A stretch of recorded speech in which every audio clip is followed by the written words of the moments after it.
ville yi malgré yéen a ngi taxaw ne yéen a gagné yéen a ëppale mais bu ñu calculer bu mujj bi yéen a ngi ci 81 yoo xam ne moom la ñu élire bu ñu ci boolee conseil départementaux yi mais percée boobu d'abord nan nga koy jàngatee beneen bi ci topp est-ce que jàpp ngeen boobu dynamique ngeen di yóbbu ba ci législative yi parce que jour bi Grand Yoff gagnoo Madiop jël naa ku mel ni Khalifa Sall mu ne lii du affaire personne benn idéal la bu ñu teg jëm ci kanam d'abord percée bi ak tamit ndax yaakaaru leen ci biir mu am effritement. Alors il faudrait reprendre depuis le début depuis les premiers jours et ça c'est mon analyse propre hein. Je suis pas mandaté par Yewwi pour parler au nom de Yewwi mais damay joxe sama xalaat sama analyse bi nga xam ne man la engagé ci Yewwi bi ñu koy mettre en place mun naa ne c'était 3 mois avant les élections te boo fàttali ko Yewwi bañ koy mettre en place ñi ngi doon waxtaan ak wàllu ñi ngi doon waxtaan ak gëm sa bopp. Imaginez-vous si toutes ces forces-là étaient restées dans le Yewwi cela veut dire que li nga xam ne gis nga ko au niveau de la région de Dakar mais dana ko jéggi dem donc loolu matière à réflexion la donc c'est vraiment pour vous dire que Yewwi devient une réalité mais bu ñu nee Yewwi wax nga ko sànq li ci gën a am solo c'est pas les noms qui importent mais da ngay xool ñi composé Yewwi même ñan la parce que tey boo jëlee quelqu'un comme nga jël le PUR nga jël le Bës Du Ñakk nga jël Taxawu nga daal di jël boole ci le PASTEF mais je pense que ça c'est des réalités sur le terrain politique yooyu jonkonteel tous les jours mais dynamique boobu bés bu ñu demee ànd avec le wàllu ànd avec quand je dis le wàllu ñi composé le wàllu yëpp ñu structuré ko ba population bi gisal seen bopp mais effectivement koo jiital mu jàll. am ngeen yaakaar ne que loolu dina am.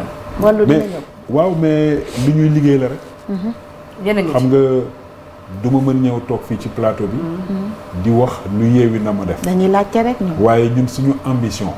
Yewwi mooy élection yii ñu jëm ñu dëkkmal incha allah. yàlla may ñu ci ndam. bu kawe suñu njort. kon da ngeen di defaat seen coalition kii bi Yewwi bi moom mooy demaat ci élection législative. Yewwi dafa am accord ba présidentiel. dafa am accord ba présidentiel. dafa am accord ba présidentiel. peut-être ñenn ñi daf leen li leen di xaw a jaaxal mooy ñoom naka nañuy def élection présidentielle. mais loolu ku xool le protocole accord bi am entre les leaders déggoo nañu. ku leen di jiite kon. mais non foofu laa jëm. par exemple bu ñuy dem nii ci législative yi. waaw on va aller sur une liste commune. D'accord. Tout le Yewwi. Et on va élargir et massifier. L'objectif, c'est d'aller en cohabitation. Maanaam Yewwi am le maximum de députés pour pouvoir contrôler et l'Assemblée et le gouvernement. Et le gouvernement. D'accord. moom la ñuy ñaan yàlla. D'accord. te ci loolu la ñuy liggéey. xam daaneel Alassane. beneen bi. mooy présidentiel. même bu fekkee ne binduñu ko. Yewwi dafa prôner la candidature multiple. à multiple. dans Yewwi. D'accord. doo gis benn texte bu la ko bind. mais ci déggin ak ni nga koy comprendre. Yewwi amul problème Khalifa présenté wu. amul problème Ousmane Sonko présenté wu. amul problème Habib Sy présenté wu. amul problème keneen présenté wu. li ci am solo mooy parti yi bokk Yewwi dañuy am benn accord. de telle sorte que dañuy créer une situation de deuxième tour. deuxième tour bu amee. képp koo xamante ne yaa ngi ci biir Yewwi da ngay dem topp ci kii la nekk le mieux placé.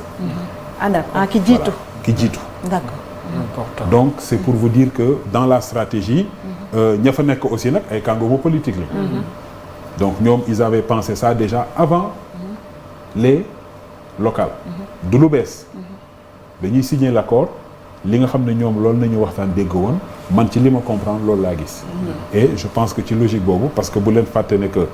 Après les locales, c'était 6 mois après les élections. Oui.